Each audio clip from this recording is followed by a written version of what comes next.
जय श्री कृष्णा।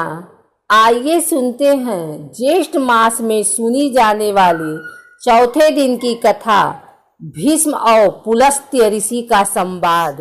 भीष्म ने पूछा कि लक्ष्मी की उत्पत्ति के विषय में आप मुझे विस्तार से बताइए, क्योंकि इस विषय में कथानक है।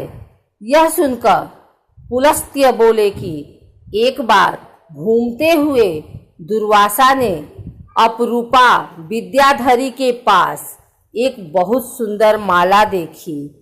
यह गंधित माला थी। ऋषि ने उस माला को अपने जटाओं पर धारण करने के लिए मांगा और प्राप्त कर लिया। दुर्वासा ने सोचा कि यह माला प्रेम के कारण दी और वे कामातुर हो उठे। अपने काम के आवेग को रोकने के लिए इधर उधर घूमे और घूमते हुए स्वर्ग पहुँचे। वहाँ उन्होंने अपने सिर से माला हटाकर इंद्र को दे दी। इंद्र ने उस माला को ऐरावत के गले में डाल दिया और उससे वह माला धरती पर गिर गई और पैरों से कुचली गई। दुर्वासा ने जब यह देखा कि उसकी माला की यह दुर्गति हुई तो वह क्रोधित हुए और उन्होंने इंद्र को श्रीहीन होने का शाप दिया। जब इंद्र ने यह सुना तो भयभीत होकर ऋषि के पास आए, पर उनका शाप लौट नहीं सकता था। इसी शाप के कारण असुरों ने इंद्र और देवताओं को स्वर्ग से बाहर निकाल दिया। देवता ब्रह्मा की शरण में गए और उनसे अपने कष्ट के विषय में कहा। ब्रह्मा देवताओं को लेकर विष्णु के पास गए और उनसे सारी बात कही। तब विष्णु ने देवताओं को दानव से सुलह करके समुद्र मंथन करने की सलाह दी और स्वयं भी सहायता का आश्वासन दिया। उन्होंने बताया कि समुद्र मंथन से उन्हें लक्ष्मी और अमृत प्राप्त होगा। अमृत पीकर वे अजर और अमर हो जाएंगे। देवताओं ने भगवान विष्णु की बात सुनकर समुद्र मंथन का आयोजन किया। उन्होंने अनेक औषधियाँ एकत्रित की और समुद्र में डाली। फिर मंथन किया गया। वासुकी नाग के मुख से निकले हुए जहर से बुझे हुए सांसों से असुरों को कष्ट होने के उपरांत भी हिम्मत नहीं छोड़ी और फिर सारे रत्न निकले। अमृत कलश देवताओं के हाथ में न आकर असुरों के हाथ में आया, किंतु भगवान ने मोहिनी का रूप धारण करके कलश पर अधिकार कर लिया। मोहिनी ने ऐसा जादू डाला कि दानव पराजित हो गए और देवताओं ने उन्हें हराकर अपना खोया हुआ वैभव फिर से प्राप्त कर लिया। इसके बाद पुलस्त्य ने बताया कि यह लक्ष्मी भृगु की भार्या ख्याति के पेट से पैदा हुई। भृगु और विष्णु का विवाद बहुत पुराना है।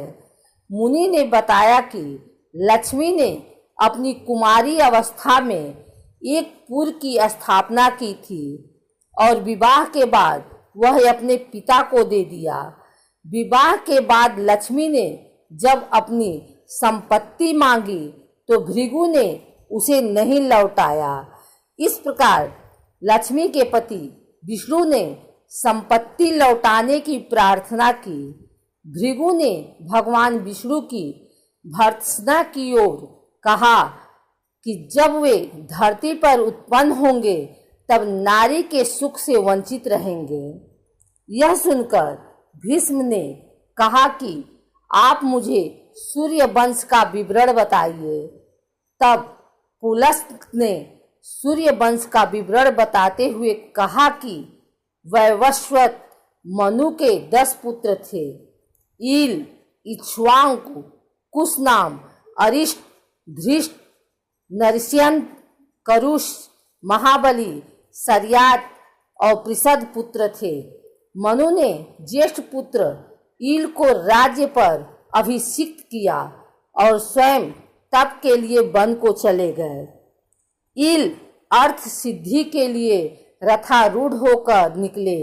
वह अनेक राजाओं को बाधित करता हुआ भगवान शंभु के क्रीड़ा उपवन की ओर जा निकले। उपवन से आकृष्ट होकर वह अपने अश्वारोहियों के साथ उसमें प्रविष्ट हो गए। पार्वती द्वारा विदित नियम के कारण ईल और उसके सैनिक तथा अश्वादि स्त्री रूप हो गए।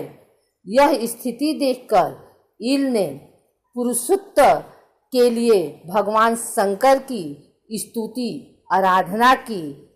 भगवान शंकर प्रसन्न तो हुए, परंतु उन्होंने ईल को 1 मास स्त्री और 1 मास पुरुष होने का विधान किया।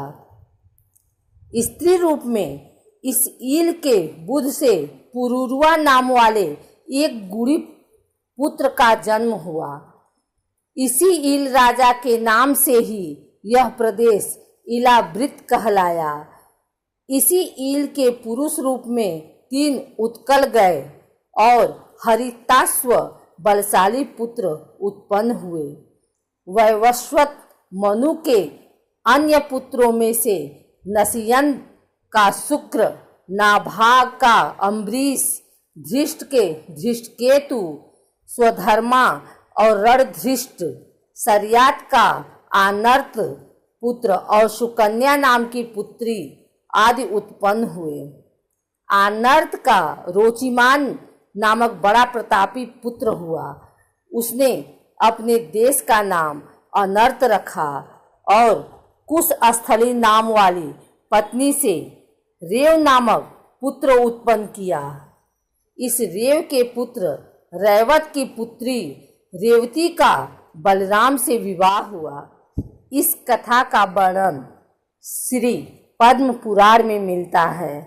माँ लक्ष्मी ने कहा कि जो भी यह अध्याय ज्येष्ठ के पावन मास में सुनेगा और जूते, छतरी, पानी एवं मटके का दान करेगा, उसका सदैव कल्याण होगा। यदि कोई मनुष्य इस पावन मास में राहगीरों के लिए तालाब, बावली, कुआं बनवाएगा, उसे बैकुंठ लोक की प्राप्ति होगी।